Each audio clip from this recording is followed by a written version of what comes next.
Mes chers frères et sœurs en Christ, rassemblés ici dans la présence du Tout-Puissant, que la paix du Seigneur Jésus soit sur chacun de vous aujourd'hui. Amen. Je me tiens devant vous, non pas comme un simple orateur, mais comme un serviteur de Dieu, un pasteur appelé à proclamer sa parole vivante et puissante. Écoutez bien, car ce que je vais partager avec vous n'est pas issu de ma propre sagesse, mais inspiré par l'Esprit Saint lui-même. Aujourd'hui, je vais vous dévoiler 10 signes évidents, 10 marques divines que notre Père Céleste est en train d'orchestrer une bénédiction extraordinaire dans votre existence. Ce ne sont pas des idées vagues ou des inventions humaines, mais des indications spirituelles que le Seigneur utilise pour guider ses enfants bien-aimés. Imaginez, Dieu, dans son amour infini, prépare pour vous des portes qui s'ouvrent, des miracles qui se déploient, des victoires qui surpassent vos rêves les plus audacieux. Si votre cœur bat plus fort en ce moment, c'est parce que l'Esprit vous touche déjà. Avant d'entrer dans le vif du sujet, je vous exhorte, au nom de Jésus, à ouvrir vos Bibles, à incliner vos têtes en prière et à laisser ces paroles pénétrer votre âme. Et pour que ce message touche plus d'âmes assoiffées, abonnez-vous à cette chaîne dès maintenant, likez cette vidéo avec foi et partagez-la avec vos proches. Laissez un commentaire en écrivant « Dieu est grand » pour proclamer haut et fort votre confiance en lui. Alléluia! Allons-y ensemble, main dans la main avec le Saint-Esprit. Commençons par le premier signe, mes bien-aimés, lorsque le Seigneur vous sépare de certaines choses. Oh, frères et sœurs, avez-vous déjà ressenti ce chamboulement profond au fond de votre être, sans pouvoir l'expliquer? Ces passions d'hier qui s'évanouissent comme une brume matinale, ces discussions qui autrefois vous réjouissaient et qui maintenant pèsent comme un fardeau? Vous vous retrouvez dans des endroits familiers, mais la sérénité vous fuit, le sentiment d'y appartenir s'est envolé. Beaucoup croient que c'est une simple saute d'humeur, un épisode passager, mais non. Quand ce sentiment de détachement surgit sans que vous l'ayez provoqué, c'est souvent la main de Dieu qui agit en secret. Ce n'est point une sanction divine, ni un rejet cruel, mais un ajustement sacré, une réorientation vers sa volonté parfaite. Notre Dieu souverain connaît les cycles de votre vie mieux que quiconque. Il discerne que certaines connexions, certains environnements, certaines routines ne peuvent plus voyager avec vous vers les sommets qu'il a prévus. C'est pourquoi il initie ce processus. Il ôte le goût des amitiés qui ne portent plus de fruits, il enlève la tranquillité dans des lieux qui vous retiennent, il fait s'effriter les habitudes qui vous sécurisaient autrefois. Vous pourriez vous sentir accablé, perdu, isolé, comme si des trésors précieux vous glissaient des mains. Mais écoutez cette vérité éternelle que je proclame au nom de Jésus. Le Seigneur ne soustrait jamais sans un dessein plus grand. Chaque vide qu'il crée dans votre vie est une préparation pour un remplissage abondant. Pensez à Abraham, ce patriarche fidèle qui résidait en paix au milieu de sa famille, dans sa terre natale. Pourtant, Dieu lui commanda « Quitte ton pays, ta parenté et la maison de ton père, pour le pays que je t'indiquerai. » C'est dans Genèse 12, verset 1. Il ignorait tout de l'avenir, mais cette séparation était le seuil d'une promesse immense. Frères et sœurs, Dieu procède de même avec vous aujourd'hui. Il ne veut pas que vous soyez encombrés par des chaînes du passé qui freineraient votre destinée. Ce que vous percevez comme une perte est, aux yeux du ciel, une étape de purification. Les liens qui se rompent, les espaces qui vous oppressent, les coutumes qui s'estompent, tout cela est dirigé par la main divine pour libérer de la place en vous. Sachez-le, on ne peut accueillir des grâces nouvelles avec des attaches obsolètes. Le Seigneur vous repositionne, et cela exige du dépouillement, du recueillement, parfois même une solitude bénie. Mais derrière ce creux apparent se bâtit une promesse solide. Ne vous accrochez pas désespérément à ce que Dieu retire avec sagesse. N'essayez pas de ranimer ce que le ciel éteint délibérément. Les sacrifices d'aujourd'hui pavent la voie pour une faveur que vous n'auriez pu contenir autrement. Si ce détachement vous envahit, réjouissez-vous. Vous n'êtes pas en recul, mais en progression spirituelle. Dieu vous élève. Comme l'Écriture le déclare dans Ecclésiaste 3h1, il y a un temps pour tout, une saison pour chaque activité sous les cieux. Peut-être est-ce votre heure de lâcher prise sur l'ancien pour embrasser pleinement le neuf que le Seigneur a orchestré. Ne résistez pas à son œuvre, laissez-le opérer. Vous découvrirez que ses plans surpassent infiniment ce que vous abandonnez. Alléluia! Passons au deuxième signe, chers enfants de Dieu. Une agitation intérieure sans cause visible, un appel du ciel qui vous secoue. Oh, combien de fois cela arrive-t-il? Soudain, un trouble s'installe en vous, alors que tout paraît stable extérieurement. Les visages familiers, les routines habituelles, les lieux coutumiers, rien n'a changé. Et pourtant, votre âme ne trouve plus le repos. Ce n'est pas une inquiétude banale, ni un caprice passager de l'esprit. Non, c'est une perturbation spirituelle profonde, initiée par Dieu dans son amour paternel. Il provoque ce déséquilibre non pour vous briser, mais pour vous éveiller, pour capter votre attention et vous préparer à un niveau supérieur. Cette insatisfaction soudaine, ce creux intérieur, cette faim spirituelle, ce n'est pas le hasard, c'est une invitation divine. Hier encore, votre quotidien vous comblait, vos relations vous suffisaient, votre foi semblait ancrée. Mais aujourd'hui, rien ne vous contente plus. Vous sentez l'urgence de plonger plus profond, de chercher davantage.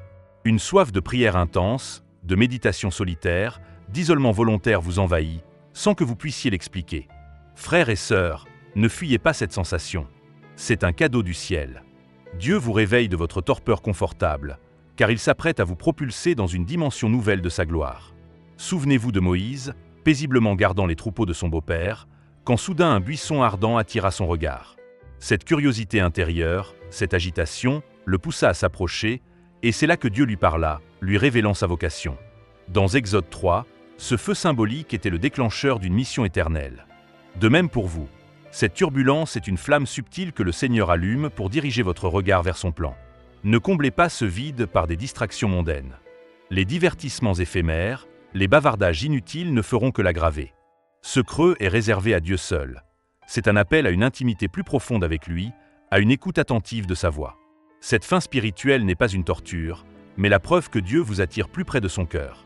Il refuse que vous stagnez, il vous invite à grandir. Ignorer cette agitation, c'est manquer un rendez-vous sacré avec le Créateur. Mais y répondre, c'est ouvrir les vannes des révélations, des métamorphoses intérieures, des faveurs inattendues. Comme dans Jérémie 33, verset 3, « Invoque-moi, et je te répondrai. Je t'annoncerai de grandes choses, des choses cachées que tu ne connais pas. » Voilà l'essence de ce trouble. Vous poussez à crier vers Dieu avec sincérité, à découvrir ses mystères profonds pour votre vie. Ne minimisez pas cette perturbation. C'est le prélude à une ère nouvelle, un pivot spirituel décisif. Répondez Y avec ferveur et voyez les miracles se déployer. Troisième signe, mes bien-aimés.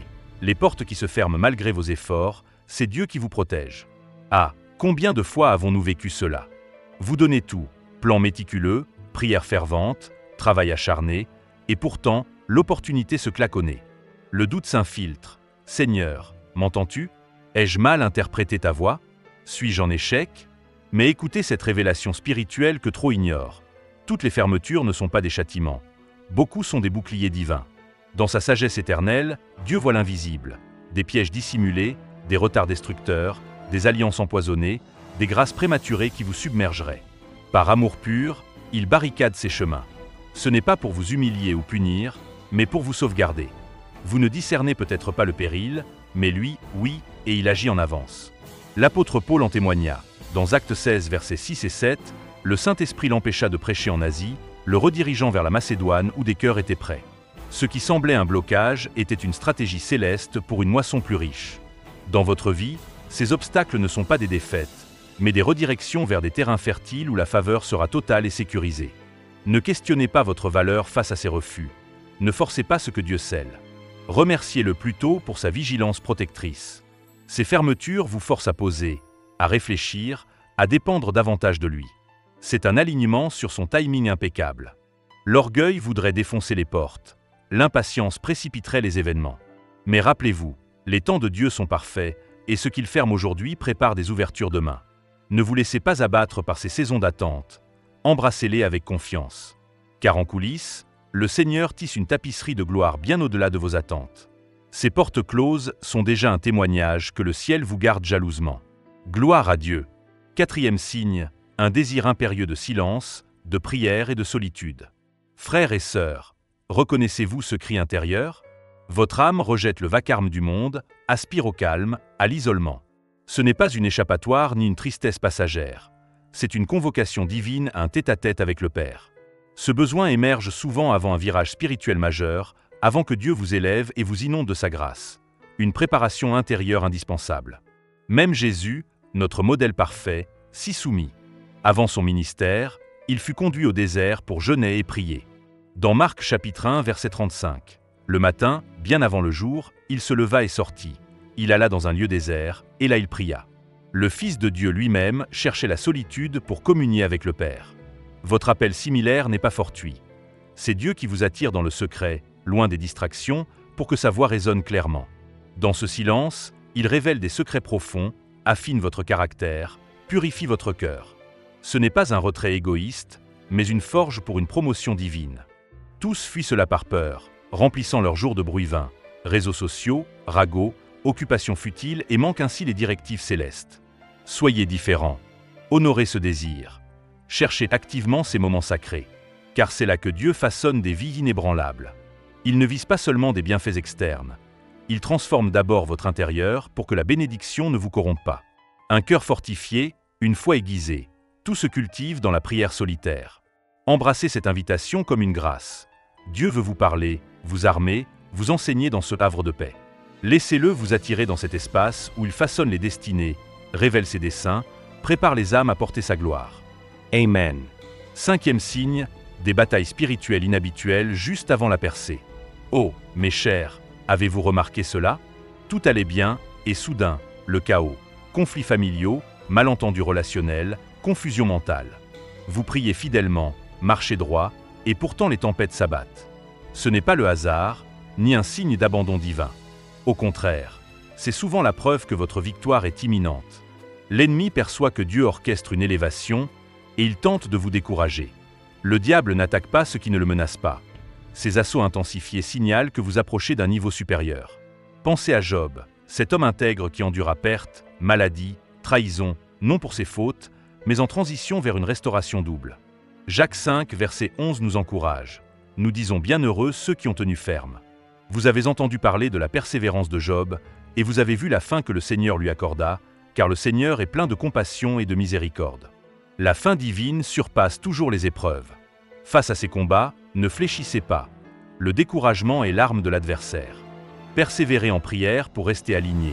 Louez Dieu dans la tourmente, car la louange brise les chaînes. Ne vous fiez pas aux apparences. Ces attaques confirment que le ciel bouge pour vous. Plus l'ennemi rage, plus la faveur est grande. Avant toute percée majeure, il y a résistance. C'est le signe de votre avancée.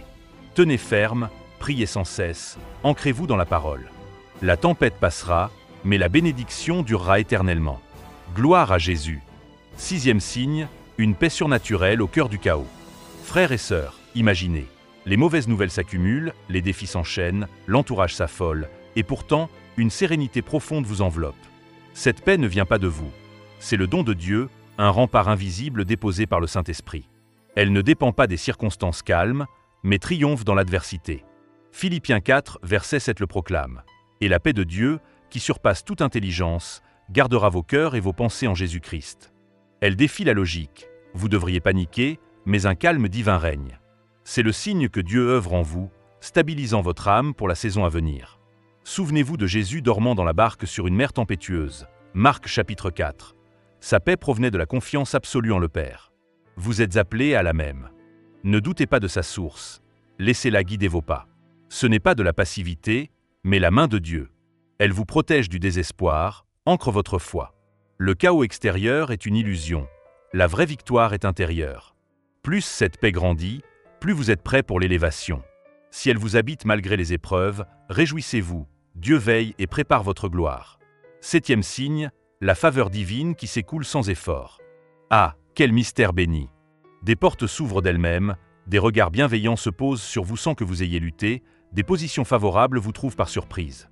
Ce n'est pas la chance, mais la grâce de Dieu qui opère, indépendamment de vos mérites. C'est une onction qui attire les opportunités, positionne sans combat. Joseph, de l'esclavage au palais, en est l'exemple. L'Éternel était avec Joseph. Il lui accorda de la faveur aux yeux du chef de la prison, Genèse 39, verset 21. Même dans la misère, la main divine l'élevait. Pour vous, si des recommandations arrivent inopinément, des chances vous poursuivent, reconnaissez la signature céleste. Ce n'est pas votre talent seul, mais la faveur du Très-Haut. Soyez reconnaissant, humble. Ne l'utilisez pas pour l'ego, mais pour glorifier Dieu. Préparez-vous, car c'est le début d'un plus grand plan. Laissez les circonstances s'aligner, Dieu positionne et rien ne l'arrête. Si cette faveur coule, préparez votre cœur pour la suite. 8e signe, un sentiment d'urgence à obéir sans délai.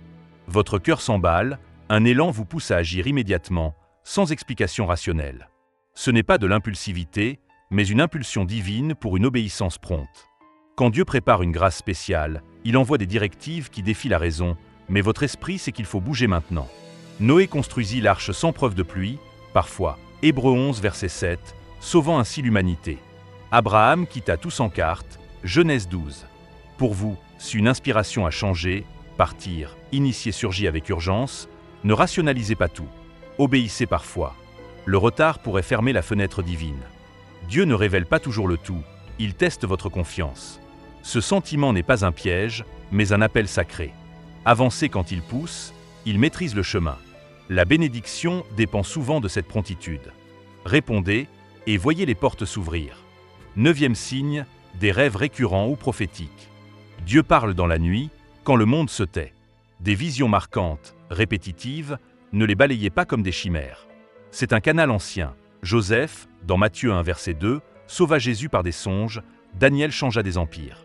Joël prophétisa des rêves pour les derniers temps. Si des rêves inhabituels persistent, notez-les, priez pour l'interprétation. L'Esprit révélera des avertissements, des orientations, des confirmations de faveur. Soyez vigilants. Ces lanternes éclairent votre sentier. Dieu oriente ainsi, protège, prépare. Écoutez ce langage divin. 10e signe, un appel intérieur à une dimension supérieure. Vous ne tolérez plus la superficialité. Les frivolités vous épuisent, une soif de profondeur vous consume. C'est Dieu qui vous interpelle à mûrir, à quitter le confort pour une foi plus puissante. Pierre marcha sur l'eau par appel dans Matthieu 14, dépassant l'ordinaire. Dieu vous dit, viens, abandonnez les limites, cherchez-le intensément. Cette transformation intérieure est la clé pour porter la bénédiction sans chute. Répondez avec zèle, c'est le seuil d'une nouvelle ère. Dieu veut non seulement bénir, mais transfigurer. Voilà, mes frères et sœurs, ces 10 signes que Dieu prépare une grande bénédiction.